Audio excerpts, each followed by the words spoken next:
Join me as I take on the challenge of prioritizing my own well-being as a parent for an entire week. Let's see if I can actually make it happen. As a parent, I think we can all agree that putting others first is just part of the job description. But in doing so, it's easy to forget that our own well-being is crucial, not just for our own happiness, but for our kids' well-being too. When we prioritize our own well-being, we become better, more patient, and more present parents. And that's exactly what I want to talk about today. Let's face it, being a parent is hard. We're constantly juggling responsibilities, managing tantrums, trying to keep our kids alive, all while maintaining a sense of sanity. It's no wonder that stress, exhaustion, and feelings of overwhelm are just a normal part of the parenting experience. We're always running on empty, putting everyone else's needs before our own, and hoping that someday, somehow, we'll get a break. But the truth is that break rarely comes, and we're left feeling like we're drowning in a sea of diapers, dishes, and deadlines. We convince ourselves that we're doing okay, that we can handle it, that we're superheroes capable of tackling anything that comes our way. But the reality is, we're not okay.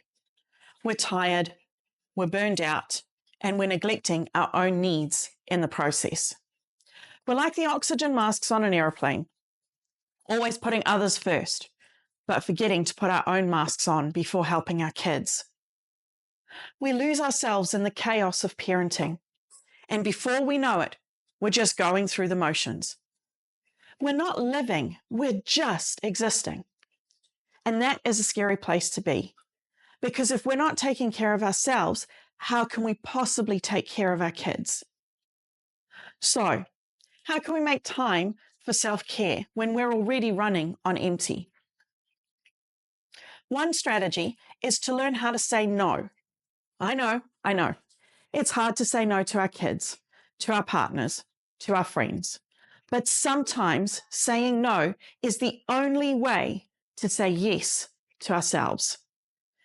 Whether it's taking a long bath, reading a book, or simply enjoying a cup of coffee while it's still hot, we need to make time for things that bring us joy.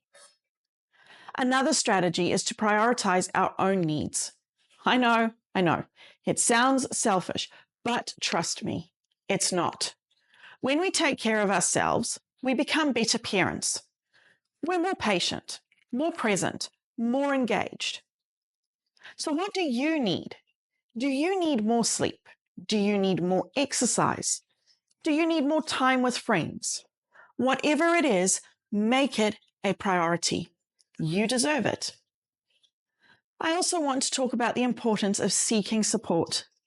As parents, we often feel like we're alone in this journey, like we're the only ones struggling to keep our heads above water. But the truth is, we're not alone. We have partners, friends, family members, and online communities who are all going through the same thing. So don't be afraid to ask for help. Don't be afraid to say, I'm not okay. Because when we do, we open ourselves up to a world of support and connection. I'll never forget the time I realized I needed to prioritize my own well-being. I was feeling overwhelmed, exhausted, and just plain stuck. I felt like I was losing myself in the chaos of parenting.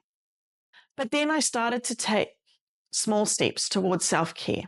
I started saying no to things that didn't serve me. I started taking time for myself. I started seeking support, and you know what? It worked. I felt like myself again. I felt happy. I felt present, and I felt like a better parent. When we prioritize our own well-being, we become more patient, more present, and more engaged parents. We become the parents we want to be, and that's exactly what our kids need. They need us to be happy, they need us to be whole, and they need us to be present. So let's make a commitment to prioritize our own well-being, starting today. Thanks for watching, everyone. If you have any self-care tips or strategies that have worked for you, please share them in the comments below. And don't forget to subscribe for more content on parenting and well-being. Check out the link in the description if you like the shirt that I'm wearing today. And thanks for watching.